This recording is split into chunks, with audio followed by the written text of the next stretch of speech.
Well, good evening. Good evening, Don and everybody else.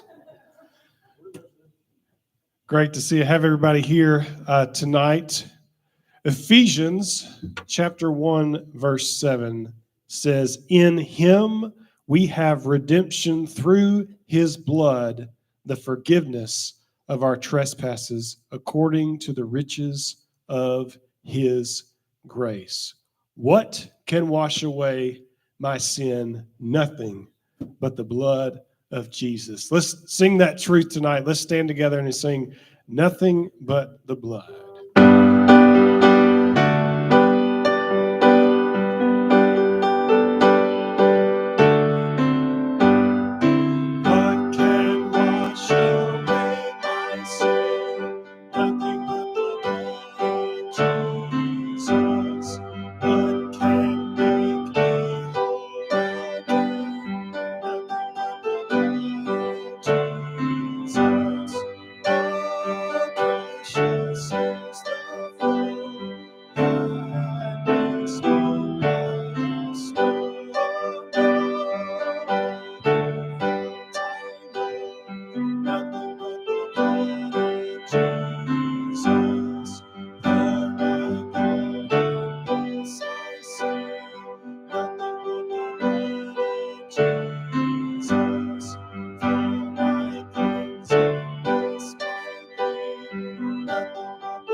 All right, we're in Genesis chapter 24 tonight.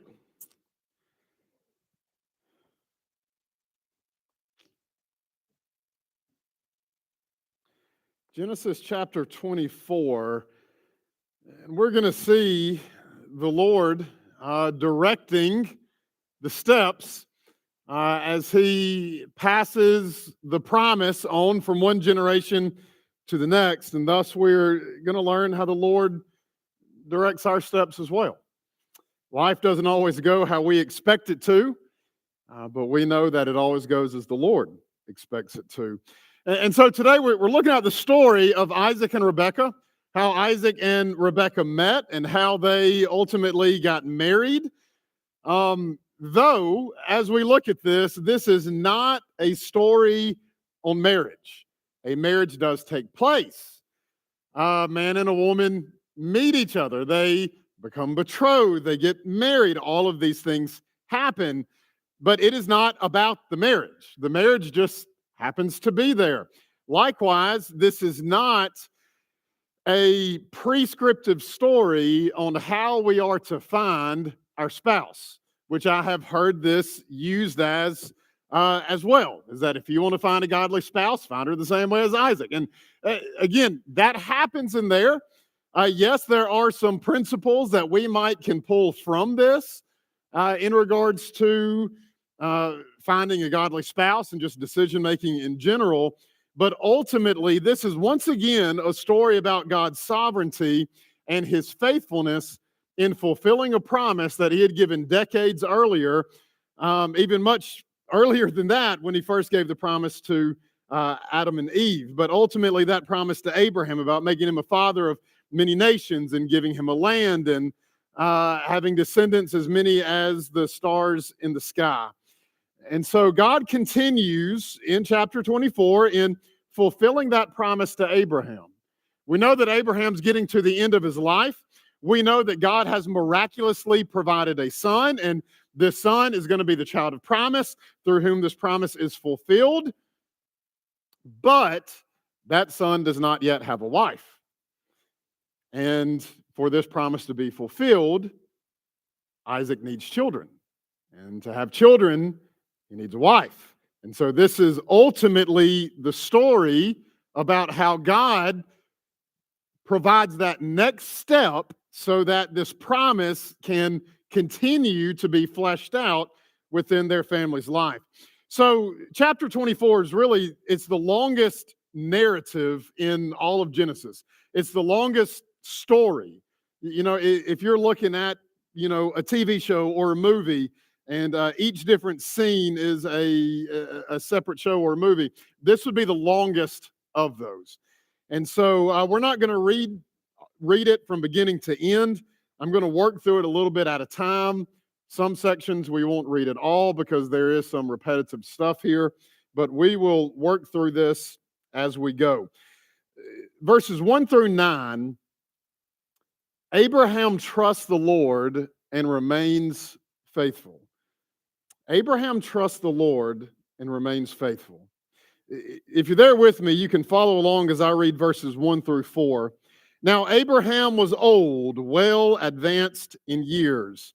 Now, sometimes I've had trouble describing the term to use for people later in life. I've been told you can't say elderly, like that's not accepted. One of the deacons at our church in Kentucky one time, he said, now the old women's Sunday school class, and you would have thought knives are about to come out then. That was the wrong term.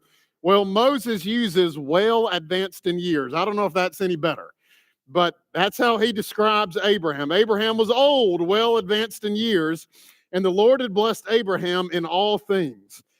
And Abraham said to his servant, the oldest of his household, who had charge of all that he had, put your hand under my thigh, that I may make you swear by the Lord. That was just a custom. When they made an oath, when they made a promise, doing that was like the strongest oath that you could take.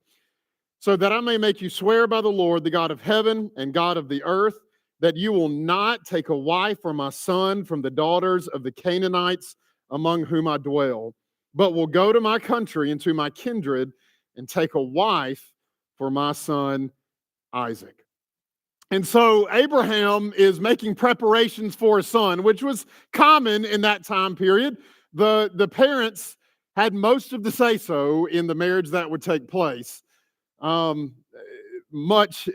Extremely much more than today. So Abraham is making provision for his son, but in doing so, clearly what we see from Abraham is that he has learned from his past sin. Abraham has learned, in particular, the circumstances with Hagar and Ishmael, which again, if you remember, God had made a promise. God was not moving as quickly as Abraham and Sarah would have liked. So then they begin to doubt God and say, well, God promised the child through Abraham, maybe not necessarily through Sarah. So Sarah concocts a plan and says, why don't you sleep with my servant and have a child through her? To which he does, and everything unravels and goes south from there, as you would expect. And so then God intervenes and says, look, that's not what I'm talking about. You will have a child through Sarah. You just need to trust me and you need to be patient. And there was complications that resulted from that sin with Hagar, and there was conflict between Hagar and Sarah and Ishmael and Isaac, to the point that God had to eventually send Hagar and Ishmael away. And here we get the promise again needs to be fulfilled. Isaac is beyond the age of when he should be married at this point. There's not any prospects where he lives because everybody there in Canaan is not acceptable to be a wife. And Abraham, instead of doubting the Lord and taking things into his own hands, he's learned from his past sin and from God's faithfulness.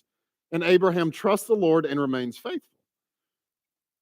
In seeking to procure a wife, he's seeking to procure a wife, I should say, not merely a woman to bear his son a child. There's a difference in that, clearly, okay? He wants a wife, not just a woman to bear his grandchild. Which again, that goes back to Hagar.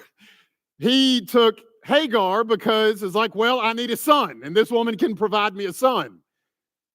He's looking now for a wife. And in doing so, he makes sure that it is a wife from his own people, not a pagan wife.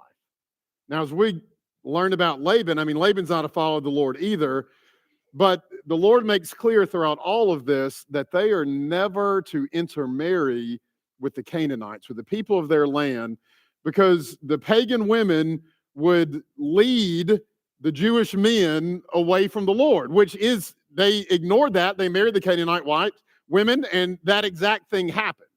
And so Abraham knows that, and he makes sure that he's going to procure a wife for his son, not from the pagan land, but from his own family. He wants to be faithful to the Lord, and he now wants to do this the right way, to the point that he makes this servant who's going to go out and do all the work and find the wife. He makes him swear an oath. And so Abraham's serious about this. He trusts the Lord. He remains faithful. And after blowing it when he was younger, he's going to do right by his son and teach his son the right way. Verses 5 through 9. The servant said to him, "Perhaps the woman may not be willing to follow me to this land. Must I then take your son back to the land from which you came?" In other words, remember, God had just given them the land of Canaan. They had even purchased their first land there when they purchased the land to bury Sarah. And he's saying, do you want me to take you out of the land, or take your son out of the land that God promised and back to the one from which you came? Verse 6, Abraham said to him, "See to it that you do not take my son back there.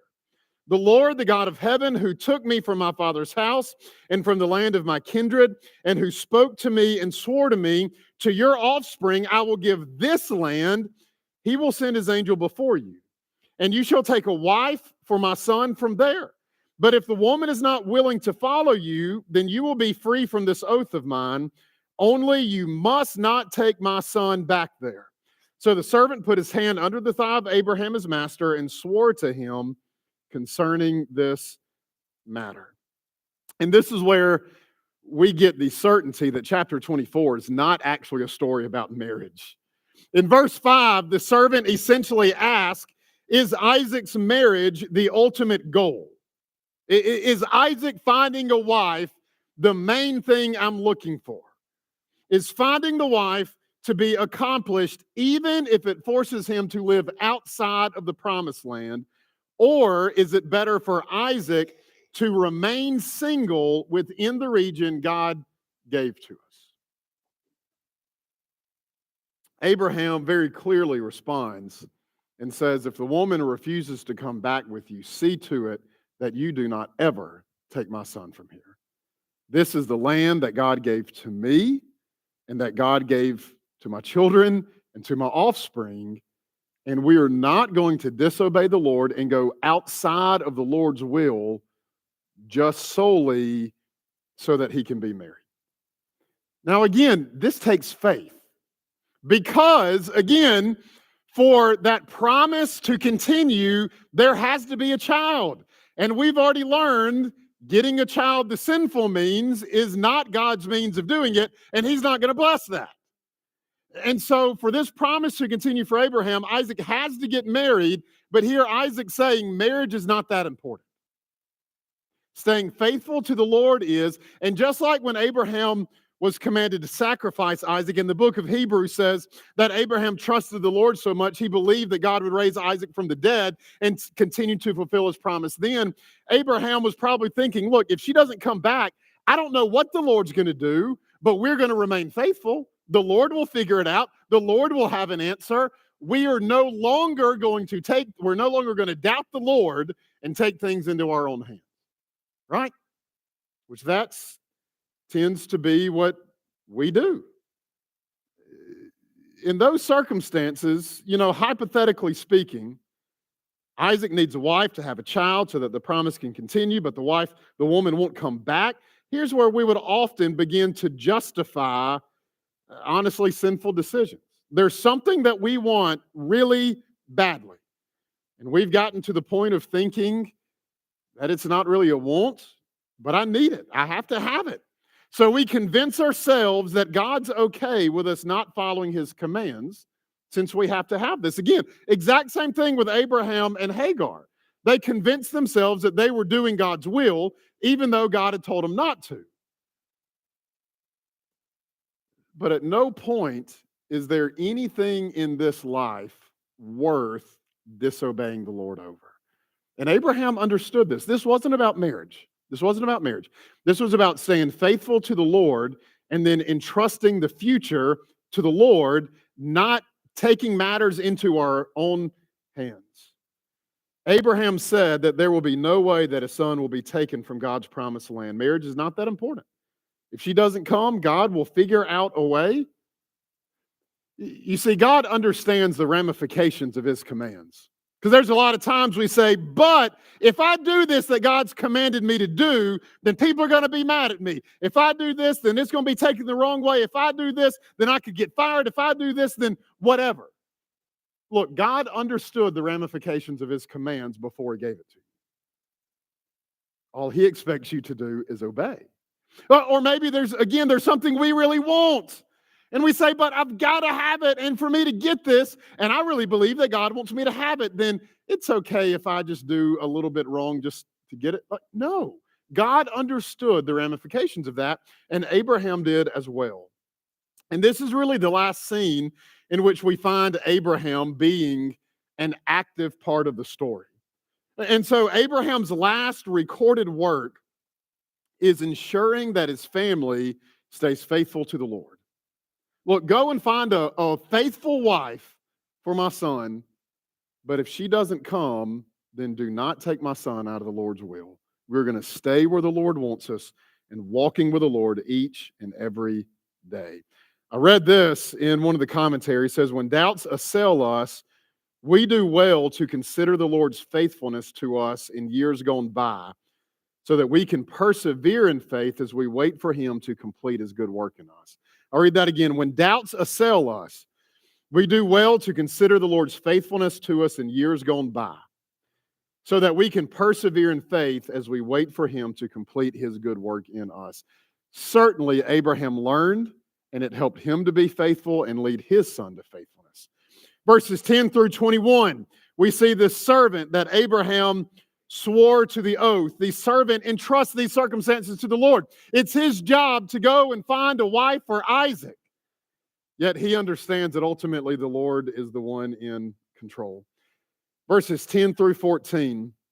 Then the servant took 10 of his master's camels and departed, taking all sorts of choice gifts from his master. And he arose and went to Mesopotamia, to the city of Nahor. And he made the camels kneel down outside the city by the well of water at the time of evening, the time when women go out to draw water. And he said, O Lord, God of my master Abraham, please grant me success today and show steadfast love to my master Abraham. Behold, I'm standing by the spring of water, and the daughters of the men of the city are coming out to draw water. Let the young woman to whom I shall say, please let down your jar that I may drink, and who shall say, drink, and I will water your camels, let her be the one whom you have appointed for your servant Isaac. By this I shall know that you have shown steadfast love to my master. Here's where we've got to be careful with this and remember a proper hermeneutic. You may remember when we had our How to Study the Bible class, that word hermeneutic, that's your 5-cent theological word for the study of how to study the Bible, right? And so we've got to study the Bible correctly. And one of the main rules in studying the Bible is when you're reading narrative, which is what this is, from all of the history in the Old Testament, Genesis up to Esther, that's narrative. And then in the New Testament, you've got Matthew, Mark, Luke, and John, that's narrative. That's just a telling of a story. In that narrative, it's telling the good, the bad, and the ugly. It's not necessarily telling us what to do, it's telling us what happened, right? And so just because this servant prayed this prayer and God answered the prayer exactly like he prayed it and everything worked out and everybody lived happily ever after, doesn't necessarily mean that this is God's way for us to find a spouse. For us to walk out to a grocery store and say, Lord, I'm going to walk down the fifth aisle with my eyes closed and I'm going to turn right, and whoever's standing in front of me, that's who I'm going to marry. She could be 85. You know, I mean, you're really gambling there. But yet, clearly we're not going to do that. But there are times to where when we're making decisions, we begin to look for things such as that. God, if this is meant to be, then let me get a phone call on this day at this time. And we look to examples like this to where prayers like that were prayed and not answered, or to Gideon, to where Gideon fleeced the Lord and God said, Gideon, you need to go and lead my army. But Gideon, in disobedience, was scared and didn't trust the Lord. And I always get these backwards. I may get these out of order, but he did both of these in whatever order. And so the first time he laid a fleece out and he said, God, when I wake up in the morning, I want everything to be wet except for this fleece. I want it to be dry. And so God did it, even though that was sinful. You're not supposed to test the Lord. He should have trusted the Lord and said, okay, I'll go. I trust you. But instead, he said, I doubt you, so I need you to prove to me through a miracle that what you said was true. And so God did it. Everything was wet but the fleece. And then the second time that he still didn't believe the Lord, and he said, okay, Lord, this next night I want the opposite. I want everything to be dry except the fleece. And from that story, there's actually a principle taught: when you have a decision before the Lord, lay a fleece out. Now, maybe not literally, maybe sometimes people do it literally, but essentially lay something out before the Lord and say, Lord, if it's this decision, then I want this to happen. And if it's this decision, then don't let that happen. And that's being taught. But what's happened is they're taking a narrative. They're taking something that was just told. Somebody did it and then making it prescriptive as something we should do. And that's not biblical. A biblical means is looking to the Bible, which is sufficient for our life, and saying, what principles have God given us in his word to help me make this decision? I mean, just think about this. Let's apply this to finding a spouse. Okay, so maybe you're looking for a spouse, or maybe you're talking with a child or a grandchild who's looking for a spouse, and you're wanting to give wisdom. Do you think that there's ample instructions in Scripture to help us know if we found a spouse pleasing to the Lord? Does God tell us in his word what a godly man and a godly woman looks like? Yes.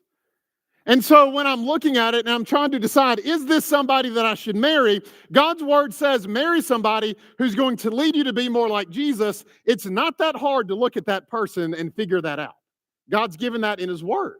Now, certainly pray, God, give me wisdom. In doing this, I'm not saying don't pray, but at the same time, God's given us his word. Go to his word. I mean, this happens with my kids all the time. We tell our kids to do something, and then they come back to us and say, what am I supposed to do? What did I tell you? Right? Just do what I said. I don't need to tell you again. Well, I wasn't listening. Well, of course you weren't. And so we have to tell them again. And so a lot of times it's like that with the Lord. It's like, Lord, should I marry this person? What did I already tell you? I've already given in the word if this person is fit to be a godly spouse or not. What did I already tell you? Go to his word and look. And so just because this servant prayed this prayer and the Lord is gracious enough to answer this prayer does not mean that this is God's design of how we make decisions in life. Our problem is that we oftentimes put marriage above finding a godly spouse. Our main desire is to get married, whoever that is. God says he wants us to be godly. We say, I want to be married. And so we forego God's desires for our own. And what happens is we end up marrying somebody we shouldn't. And that rarely ever goes well. That just leads to heartache down the road and complications down the road. Whereas if we would rather just be patient and entrust this situation to the Lord and trust the Lord to provide in his time and in his way, as Abraham did with Isaac, that's always going to work out better. Verses 15 through 21. 15 through 21. Before he had finished speaking, behold, Rebekah, who was born to Bethuel, the son of Milcah, the wife of Nahor, Abraham's brother, came out with her water jar on her shoulder. The young woman was very attractive in appearance, a maiden whom no man had known. She went down to the spring and filled her jar and came up. Then the servant ran to meet her and said, please give me a little water to drink from your jar. She said, drink, my lord. And she quickly let down her jar upon her hand and gave him a drink. When she had finished giving him a drink, she said, I will draw water for your camels also until they have finished drinking. So she quickly emptied her jar into the trough and ran again to the well to draw water, and she drew for all his camels. The man gazed at her in silence to learn whether the Lord had prospered his journey or not. And so again, this is not necessarily a story about God promising to give us a spouse or even God has one specific spouse and you've got to wait till God opens the heavens and gives you a sign that this is the one woman that he has determined for you. God's given us in his Bible, I want you to marry somebody who loves me, who follows me, who's pleasing to the Lord, who will lead you to be more like Christ. We know that. We have that here already. This story is not about that, but rather it's about God providing the means of his promises being fulfilled. God providing the means of his promises being fulfilled. God provides for our needs each and every day. We think about the Sermon on the Mount. Jesus gave the Lord's Prayer, right? Our Father in heaven, hallowed be your name. Your kingdom come, your will be done on earth as it is in heaven. Give us this day our daily bread. Now, I do understand that we wake up every day and we go to work. We've been diligent. Like, we have to put in the work. We can't just lay in bed being lazy saying, God, feed me. Like, there's an expectation that we work, but ultimately understanding that all of that provision comes from the Lord. And the servant understood that. The servant went to the Lord in prayer, and God provided. Give us this day our daily bread. I'm reminded of Philippians 4:19, and my God will supply every need of yours according to his riches and glory in Christ Jesus. The Lord loves us. The Lord cares about us. The Lord promises to meet our needs. And our response to that is, God is the one who's going to meet my needs. Thus, I'm going to go to God asking, not because I'm doubting and I'm trying to convince God to give it to me, but God is the one who has the bread. God is the one who loves me. And thus, every day, just like a child going to its mother asking for food, he's not asking the mother because he doubts the mother, because he trusts she's going to feed him better than the father. And so he goes to the mother, right? And asks for food. And it's the same way as we go to God. I trust he's the one with the food. So daily I'm going to him. Daily I'm going to him. And Paul says, I am confident that my God will supply every need of yours according to his riches in glory in Christ Jesus. The servant entrusted the circumstances to the Lord, and the Lord provided. Verses 22 through 28, really 21 through 28, but the Lord rewards Rebekah for her faithfulness. Beginning in verse 22, when the camels had finished drinking, the man took a gold ring weighing a half shekel and 2 bracelets for her arms weighing 10 gold shekels, and said, please tell me whose daughter you are. Is there room in your father's house for us to spend the night? She said to him, I am the daughter of Bethuel, the son of Milcah, whom she bore to Nahor. She added, we have plenty of both straw and fodder and room to spend the night. The man bowed his head and worshiped the Lord and said, blessed be the Lord, the God of my master Abraham, who has not forsaken his steadfast love and his faithfulness toward my master. As for me, the Lord has led me in the way to the house of my master's kinsman. Then the young woman ran and told her mother's household about these things. Right before this, in verse 21, it says, the servant watched her as she went out of her way to meet his need. It says the man gazed at her in silence as she was going back and forth, feeding the camels and getting more water and all of these things. The man was watching Rebekah be a humble servant. He gazed at her to learn whether the Lord had prospered her or prospered him in his journey or not. And so her serving this servant of Abraham led to a blessing. And it's not like, well, if I want God's blessings and I want a bunch of money, you know, they sit in the prosperity gospel to where if I want, financial blessings, if I want earthly wealth, then I'm going to come out and I'm going to do a bunch of good stuff so God will give me everything that I'm asking for. I'm not saying that, but what I am saying is when we're faithful to the Lord sees that and the Lord rewards it. I'm reminded of 1 Peter chapter 5, verses 5 through 7. Likewise, you who are younger, be subject to the elders. Clothe yourselves, all of you, with humility towards one another, for God opposes the proud, but gives grace to the humble. So if I want God's grace in my life, it's not going to come through me being selfish and me living for my own desires. It's going to come through doing what Rebekah did. She didn't know this man. She didn't know him from Adam's house cat. I mean, he could have been anybody. Yet, she served him. And the Lord gave her grace.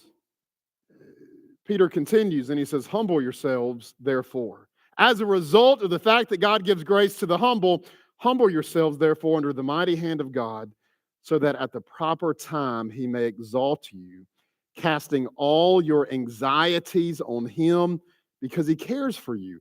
Why is that anxiety connected to a passage about humility and pride? Because when we're anxious, we're fearful about losing the things that we love. There's something that I want really, really badly, and I'm fearful I may not get it. Or there's something I have, and I'm fearful I may lose it. Anxiety flows out of a self-centered focus.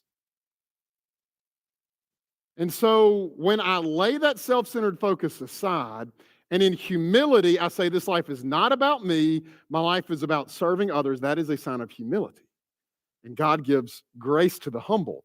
In light of that, cast your anxieties on the Lord, stop living for yourself, and follow him and trust him. Rebecca did that, and the Lord blessed her for it. Did bless her financially, did bless her in earthly ways, blessed her with a spouse. Doesn't mean that'll always happen, though it did in this one.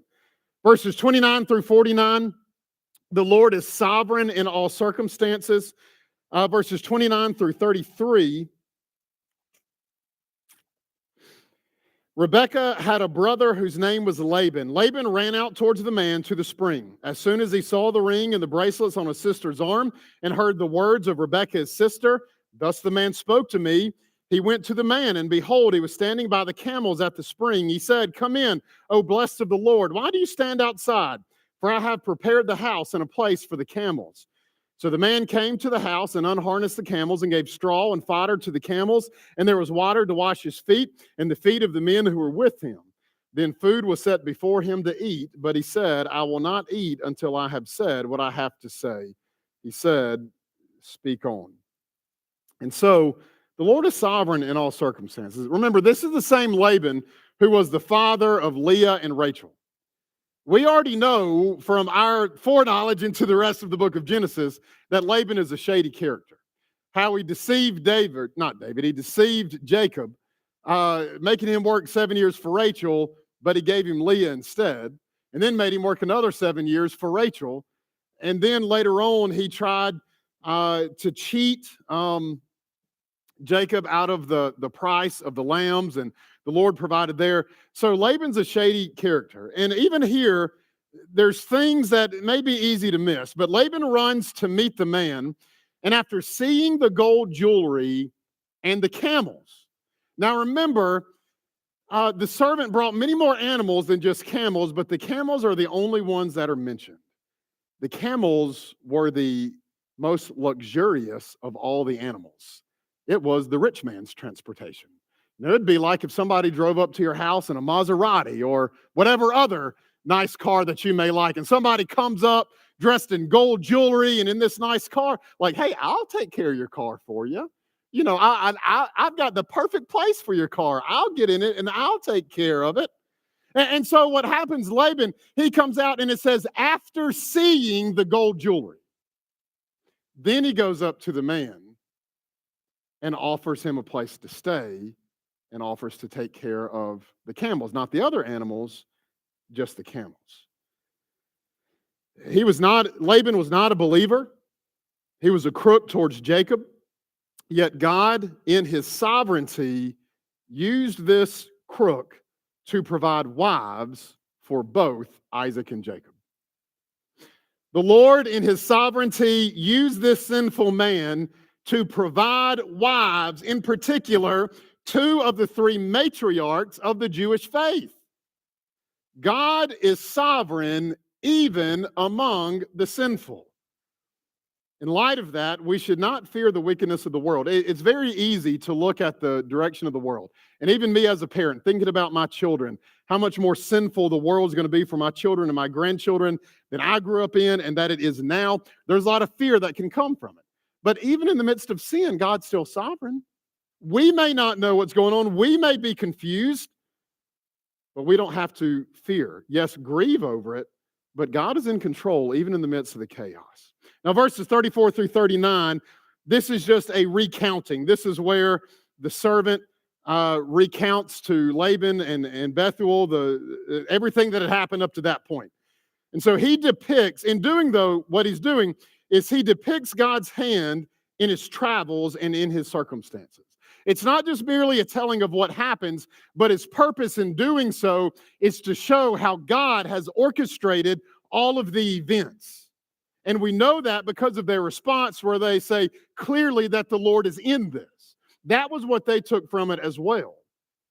And again, even in the midst of sin, even in the midst of uncertainty, the Lord is in control, and that brings comfort to us. Because many of us regularly face uncertain futures. Many of us live in chaos, and it can be scary sometimes. But Proverbs chapter 16, verse 9 says this: "The heart of man plans his way, but the Lord establishes his steps." The heart of a man plans his way, but the Lord establishes his steps. And verse 1 of the same chapter says, "The plans of the heart belong to man, but the answer of the tongue is from the Lord." So the plans belong to man, but the answer or the direction belongs to the Lord. And we know that to be true. I mean, all of us, there's nothing wrong with planning a future. That's actually wise. But we better hold those plans in an open hand, not in a clenched fist. Because rarely do our plans actually work out the way we want them to, or that we think they will. And inevitably, every single time, those plans that the path we end up taking may be more difficult, but inevitably, every time it's always better. And most of the time, at some point, we get to a point in life to where we look back and say, oh, so that's what the Lord was doing. Now that makes sense. We may never get there. We may never have an idea about why that happened, but oftentimes we can look back and we can see the Lord's hand and the Lord's working to get me to this point. If that didn't happen back then, I'd never choose that, but if that didn't happen back then, I would never be here now. And so as we're going through this life, unexpected things happen.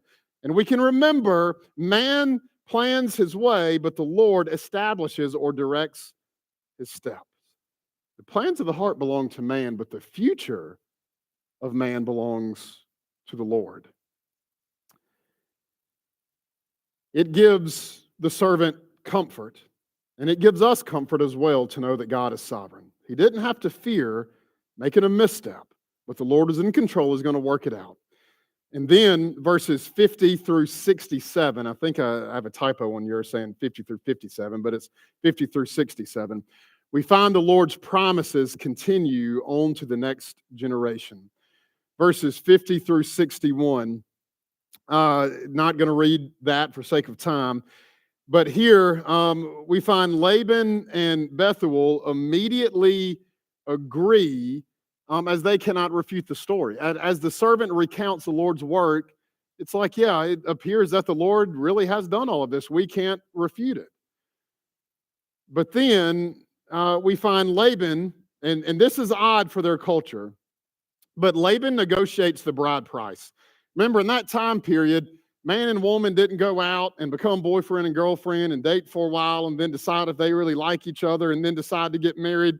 The parents set all of this up. And so essentially what would happen is the father of the husband would buy the daughter from her family so that she could marry his son. And it was called a bride price. And so Laban, as the brother, negotiates the bride price for Rebekah. That never would have happened. It always would have been the father negotiating that. But Laban, who already earlier had his eyes on the gold and the camels, later on we find out he's a crook and does Jacob wrong for financial purposes. We shouldn't be surprised that Laban is the one negotiating this bride price.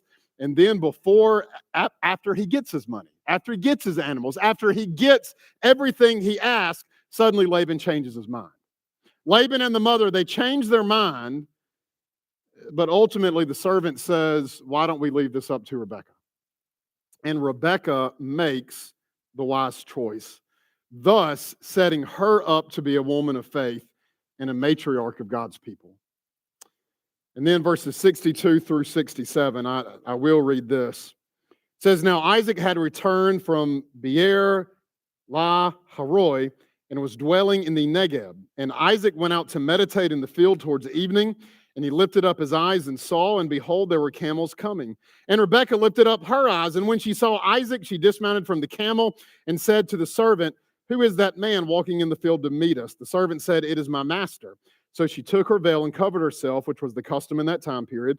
And the servant told Isaac all the things that he had done. Then Isaac brought her into the tent of Sarah his mother and took Rebekah, and she became his wife, and he loved her. So Isaac was comforted after his mother's death. What's interesting in this last passage is that Abraham is alive. In fact, when they got married, he was 140. He ended up living to be 175. So he lived 35 more years after this. But Abraham is not mentioned, and he is never actively mentioned again other than his death. And so what Moses is doing in this transition period is Moses is showing that Isaac is taking the stage as the patriarch of the next generation of God's people. Before that, we saw Rebekah, father, mother, brother in sin, doing what is wrong. They give her the choice. She makes the right choice. At every point of this story, Rebekah has proven herself faithful. Even in her family's sin, sometimes we have to do that. Sometimes our family's in sin, and we have to be the ones that have to step up and say, I'm doing what is right, even if it costs me my family. And she did that. She stepped up and she said, I'm doing what is right. I'm going with the servant, and I'm going to marry Isaac. She is set up as the matriarch. And then it gets to the end. Abraham is not mentioned. Why? Because Isaac is now the patriarch. Isaac's the leader of this family at this point, as Abraham is in his last years. Isaac is the leader. The focus is there, and now we're going to start following the story of Isaac and Rebekah. Not very long, because we'll quickly move on to Jacob and Rachel. But again, this story is about the Lord continuing to fulfill his promise. There was a complication at the beginning of it. Isaac needed a child. He needs a wife to have a child. There was no wife, and they lived in a land with women who it would not have been okay to marry. What's going to happen? Is the problem going to be fulfilled? Here we have a whole narrative, a whole story about how, again, God overcomes a conflict. God keeps his promise. God is faithful. God provides for those who love him. So, and we can trust the same thing today. The Lord's the same yesterday, today, and forever. All right, with that, we're going to move into our time of prayer. So, understanding that the Lord does provide for all of our needs. The Lord loves us. The Lord cares about us. He sees. He knows. He understands. He hears all of these things. In light of that,